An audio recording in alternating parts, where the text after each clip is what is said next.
do to keep up your keep your positivity and strength up on a day-to-day basis and keep things at bay? Well, it was very difficult.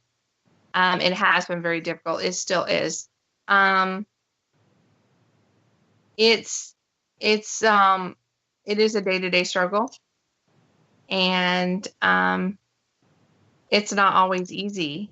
Like I said, I do have certain things I do. There are certain prayers that I have memorized, because I do have a background, in church as well.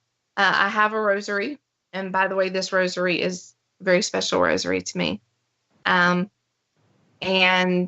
I have holy water. I have frankincense and myrrh. It's typical stuff that we've got around the house all the time. So we do use those when we need them. My oldest daughter at home now, she knows, when to use them. She has them, they're on the counter in the kitchen. That helps. And like I said, it's always been difficult, but it's not, having someone there to support you that, understands to some degree, because they've been through some of it with me now. That is probably the defining thing that is making the biggest difference, and that makes it easier, because I'm not alone. I'm not by myself. When things would happen before, and this person has been in my life for a while, and our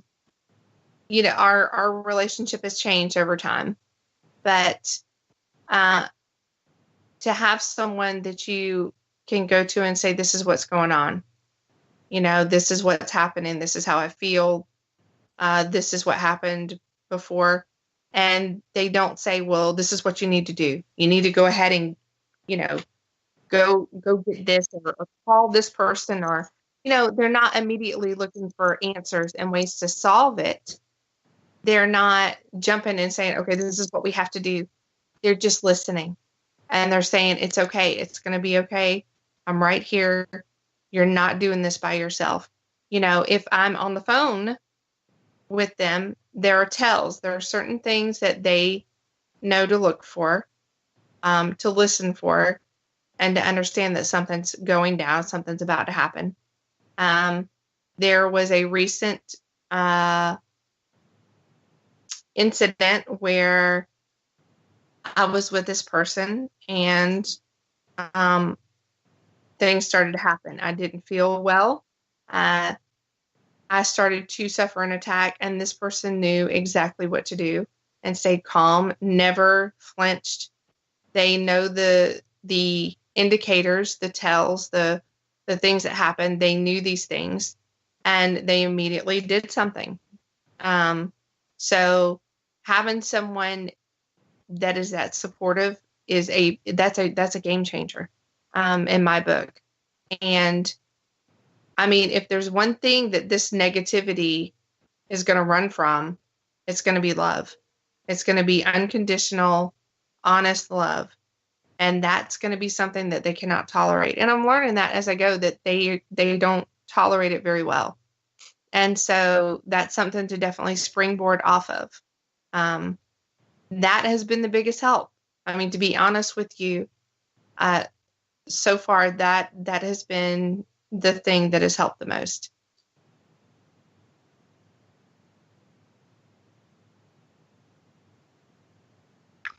Like I said, I know you've been through so many things. We're coming up on another break here in about a minute, so I don't want to ask you too many more questions, but I'm going to clear up one question. So you're still going.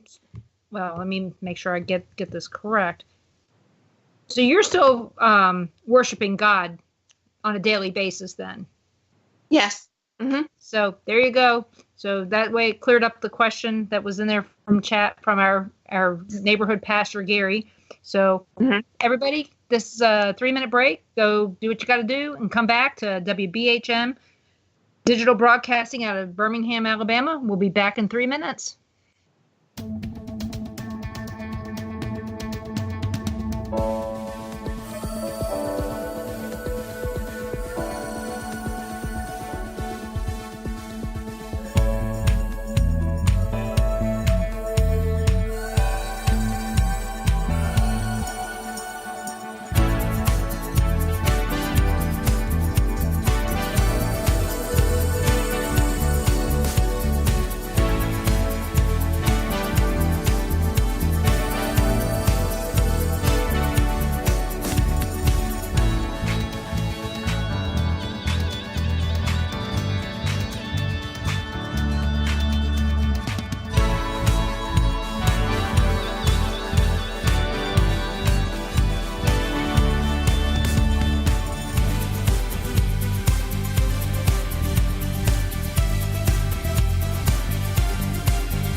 You are listening to wbhm Digital Broadcasting, the best in paranormal talk radio.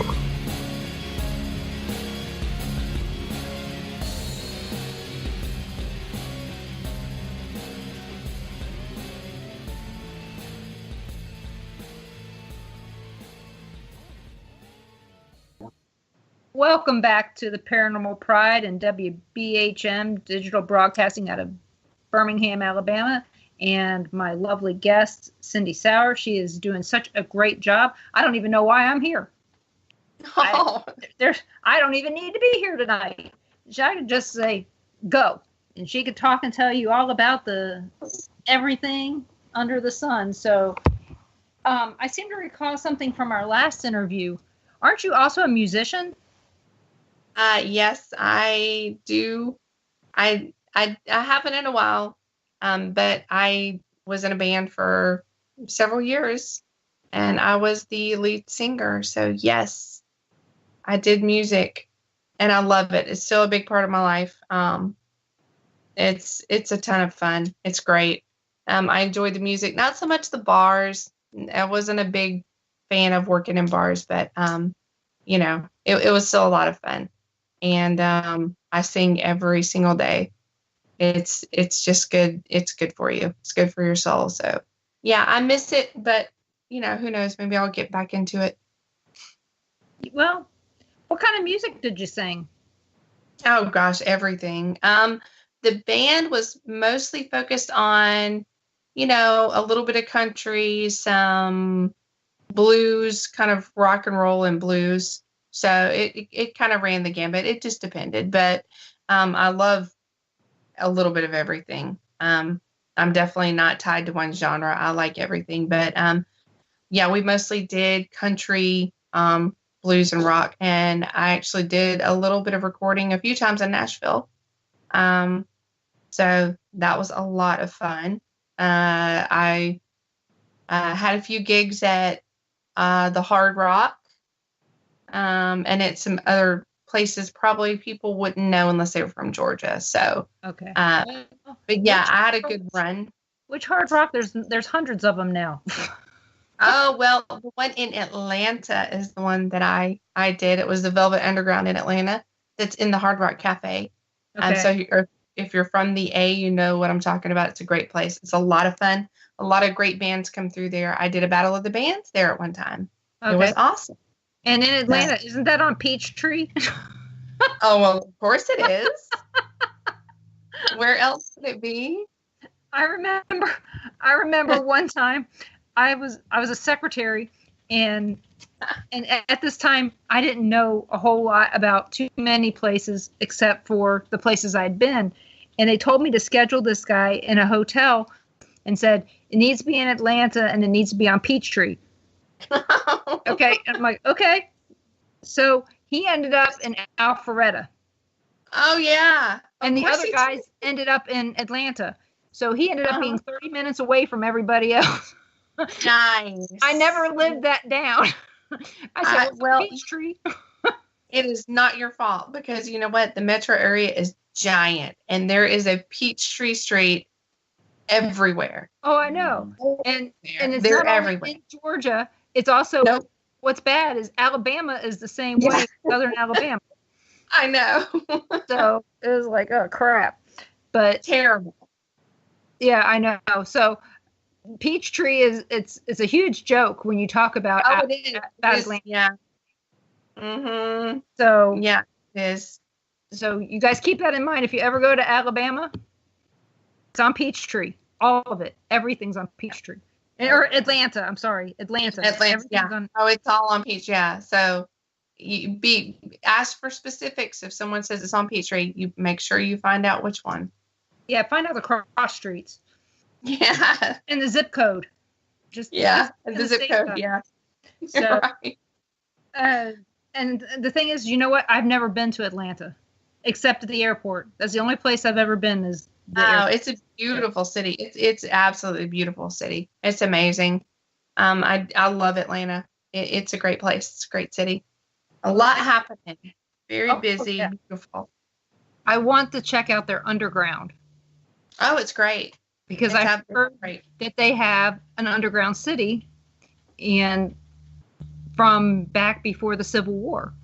They did. They do. It's still there. They've they've revamped it, and it's pretty cool. Yeah, underground's been there forever. There are lots of places to check out in Atlanta. Atlanta is a great city. Little Five Points is sort of the artsy, musicy part of the city, which is really cool. I mean, I could go on forever. There's a ton to do in Atlanta. If you want to take a trip down to Georgia, everybody says, "Oh, go to Savannah." Savannah's great, but if you really want to have fun, go to Atlanta. It's an awesome city. It really is. It's huge, a lot bigger than you think it is. Oh, I'm more of I've always wanted to go to Savannah, Savannah, Georgia, and St. Augustine, Florida. St. Augustine, yeah, I've wanted to go to St. Augustine. Only two places I've told Ron that I said I want to go, and I've never let up on those. Yeah, I want to go to Charleston. I want to go to Asheville, North Carolina again. Things like that. But I've never given up on those two because it's really from where we live. Getting to St. Augustine is an extra day. Oh yeah, wow, yeah. Like from Gulf Shores, it's an extra day to drive all the way across to get there. Oh yeah. So it's ridiculous. So it's one of those we got to find time to fly. So we tend to drive everywhere so that we can check out all the nice little haunts here and there, or this distillery off the side of the road, or whatever. This eclectic place, this place that makes ice cream that if you fly, you're going to miss Tony's ice cream place on the way between Birmingham and Gatlinburg, I think. Or no, yeah, I think it's between Birmingham and Gatlinburg. And you miss these places if you're not traveling on the road. So and you know that from your own travels that there's these certain places that you got to see. So although this year I've done some traveling and I've gone to Pennsylvania and to Massachusetts. But I did fly